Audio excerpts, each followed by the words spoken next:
हम लोग अगली क्लास में भारतीय राष्ट्रीय आंदोलन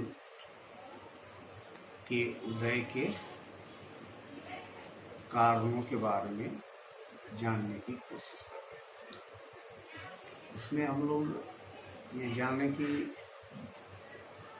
भारत 16वीं शताब्दी में अपनी आर्थिक संपन्नता के कारण दुनिया में काफ़ी प्रभाव था दुनिया में। इसी आर्थिक संपन्नता से प्रभावित होकर कई व्यापारी वर्ग फ्रांसीसी, डच और अंग्रेज हिंदुस्तान आए।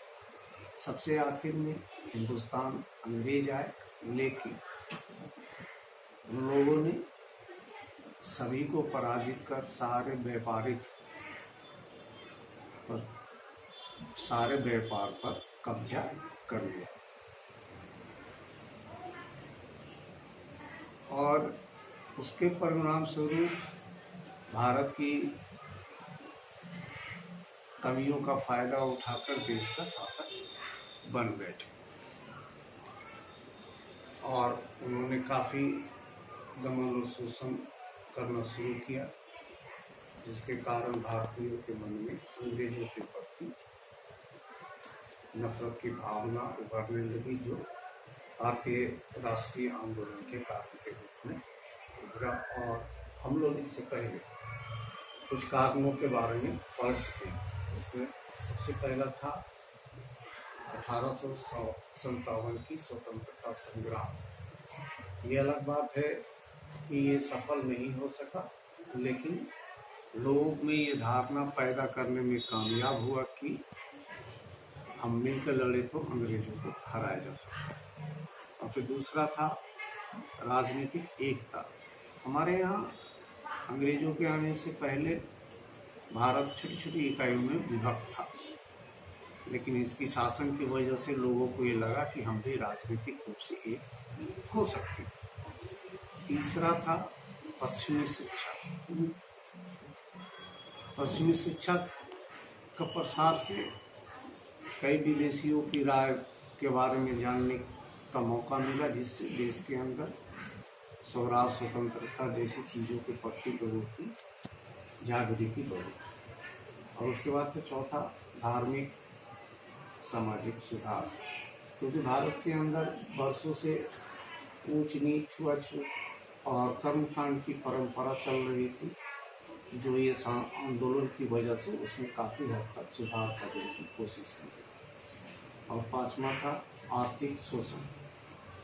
भारत आर्थिक शोषण के तौर पर अंग्रेजों के वजह से भारत का जो मंझला छोटा जो उद्योग था वो ठप पड़ गया था, क्योंकि अंग्रेज मशीन से बने हुए सामान भारत लाकर बेचते थे, जो कि काफ़ी सस्ता होता था, जिससे भारतीयों का काफ़ी आर्थिक रूप से नुकसान हुआ। लेकिन आज इसी को रिपीट करते हुए, दोहराते हुए, उसमें अन्य कारणों के बारे में आज हम जानने की कोशिश करेंगे, जिसमें है छठा संचार के आधुनिक साधन, मॉडर्न मीन्स ऑफ कम्युनिकेशन। इन साधनों की वजह से लोगों को आने जाने, एक दूसरे से बात करने और चिट्ठी पत्री के जरिए एक अपना संदेश, अपनी सोच को पहुंचाने में आसानी। कहा जाता है कि भारत में अंग्रेजी राज्य की स्थापना से संचार के आधुनिक साधनों का विकास हुआ। देश में रेलों और सड़कों का जाल सा बिछ गया। डाकतार तथा टेलीफोन आदि की भी व्यवस्था हुई। यातायात के इन साधनों से भारत के अलग अलग भागों में रहने वाले लोगों के लिए एक स्थान से दूसरे स्थान पर जाना आसान हो गया।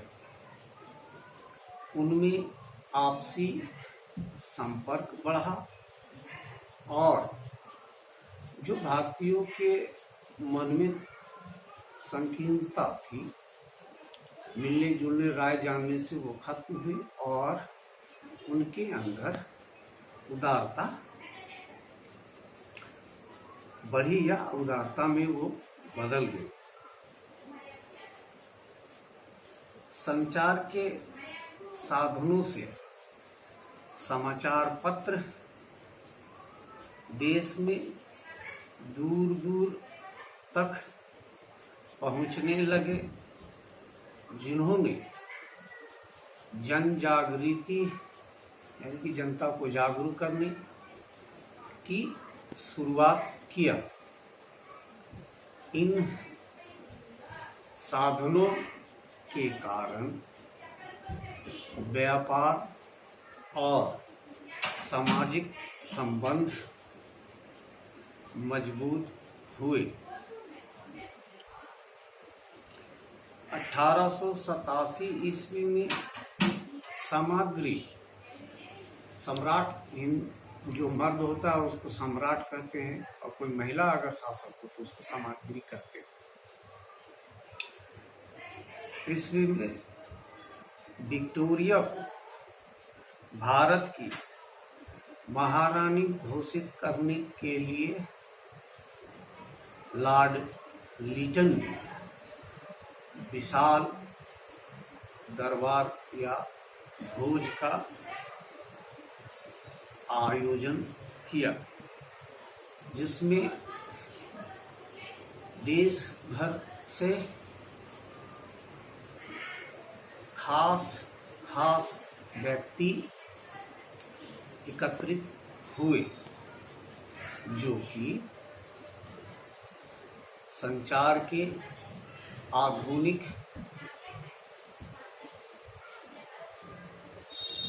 साधनों से ही संभव हो सका।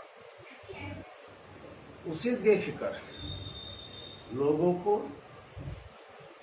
अखिल भारतीय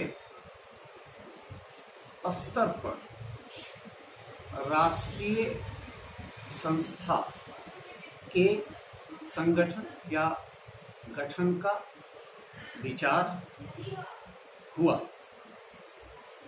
गुरुमुख निहाल सिंह का मत है कि संचार के इन साधनों ने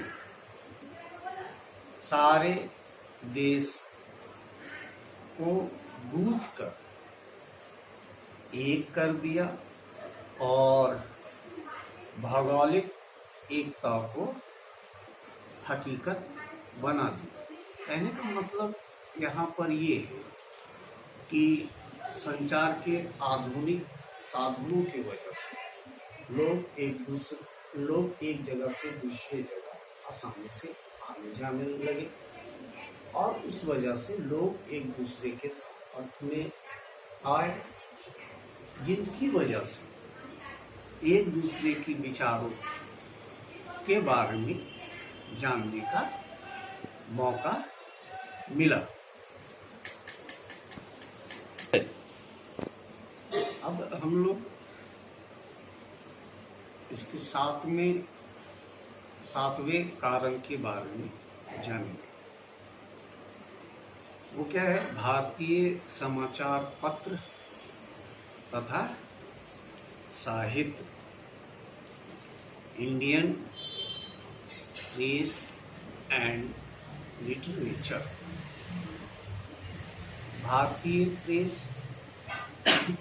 समाचार पत्रों तथा साहित्य में राष्ट्रीय जागरण के संबंध में एक महत्वपूर्ण भूमिका निभाई।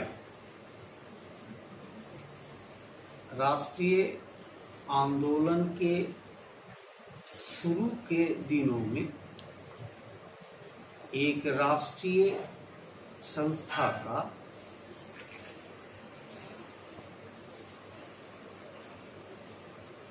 अभाव थी या कमी थी। इस कमी की पूर्ति प्रेस ने कर दी। उसने भारतीयों में राष्ट्रीय भावना को जगाने में महत्वपूर्ण भूमिका अदा की। इसने शिक्षित भारतीयों में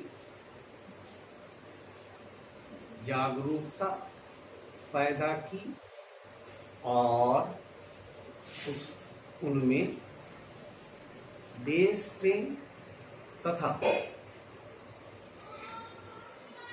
राष्ट्रीयता की भावना को जगाया।